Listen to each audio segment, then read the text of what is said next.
ଢେଙ୍କାନାଳ ମହିଳା ମହାବିଦ୍ୟାଳୟର 51ତମ ବାର୍ଷିକ ଉତ୍ସବ ଅନୁଷ୍ଠିତ।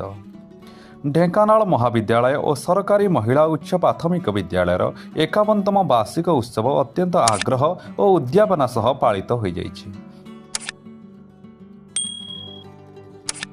ଏହି ଉତ୍ସବରେ ବିଶିଷ୍ଟ ଶିକ୍ଷାବିତ୍ ତଥା ମହାବିଦ୍ୟାଳୟର ପୂର୍ବତନ ଅଧ୍ୟକ୍ଷା ଡକ୍ଟର ଅର୍ପିତା ସାବତ ମୁଖ୍ୟ ଅତିଥି ଭାବେ ଯୋଗଦେଇ ଶିକ୍ଷା ହିଁ ନାରୀ ଶକ୍ତିର ଜାଗୃତି ପାଇଁ ଏକ ଅମୋଘ ଅସ୍ତ୍ର ବୋଲି କହିଥିଲେ। ସ୍ୱାବଲମ୍ବୀ ଓ ସ୍ୱୟଂ ସମ୍ପୂର୍ଣ୍ଣ ଆତ୍ମନିର୍ଭରଶୀଳ ନାରୀଟିଏ ଏ ସମାଜର ମାନଦଣ୍ଡ। ମହାବିଦ୍ୟାଳୟର ପୂର୍ବତନ ଛାତ୍ରୀ, ରାଷ୍ଟ୍ରପତି ପୁରସ୍କାର ପ୍ରାପ୍ତ ସ୍ୱନାମଧନ୍ୟ ଅବସରପ୍ରାପ୍ତ ଶିକ୍ଷୟିତ୍ରୀ ତଥା ଢେଙ୍କାନାଳର ପୂର୍ବତନ ଶିଶୁମଙ୍ଗଳ କମିଟି ସଦସ୍ୟ ଶ୍ରୀମତୀ କୃଷିତା ବେଗମ ଯୋଗଦେଇ ପିଲାମାନଙ୍କୁ ବୁଝାଇଥିଲେ ଯେ ଲିଙ୍ଗଗତ ବୈଷମ୍ୟଠାରୁ ଯଥେଷ୍ଟ ଉପରକୁ ଉଠି ସେମାନଙ୍କୁ ଏକ ନୂତନ ସମାଜ ପ୍ରତିଷ୍ଠା କରିବାକୁ ପଡ଼ିବ। ସେଥିପାଇଁ ଦୃଢ଼ ମନୋବଳ, ଅକ୍ଲାନ୍ତ ପରିଶ୍ରମ, ପ୍ରବଳ ଇଚ୍ଛାଶକ୍ତିର ଆବଶ୍ୟକତା ରହିଛି।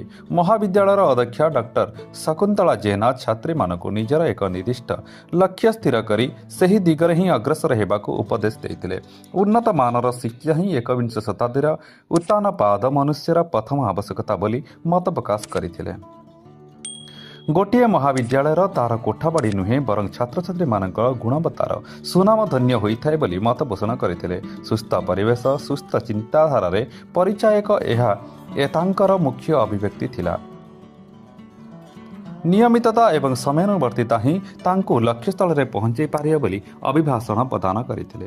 ଉକ୍ତ ଉତ୍ସବରେ ବିଭିନ୍ନ ପ୍ରତିଯୋଗିତାରେ କୃତକାର୍ଯ୍ୟ ହୋଇଥିବା ଛାତ୍ରଛାତ୍ରୀମାନଙ୍କୁ ମୁଖ୍ୟ ଅତିଥିମାନଙ୍କ ଦ୍ୱାରା ପୁରସ୍କାର ବିତରଣ କରାଯାଇଥିଲା।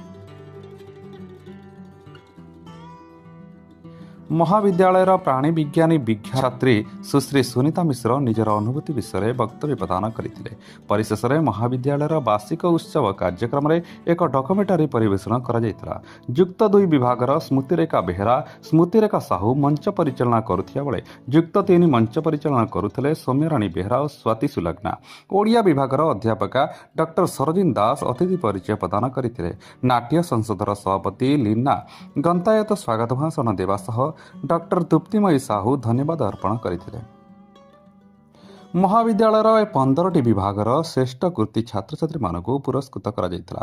ମହାବିଦ୍ୟାଳୟର ପ୍ରାକ୍ତନ ଛାତ୍ରୀମାନେ ବହୁ ସଂଖ୍ୟାରେ ଏହି ଉତ୍ସବରେ ଯୋଗଦେଇ ମହାବିଦ୍ୟାଳୟର ପ୍ରତି ସେମାନଙ୍କ ଅନୁରକ୍ତି ପ୍ରକାଶ କରିଥିଲେ।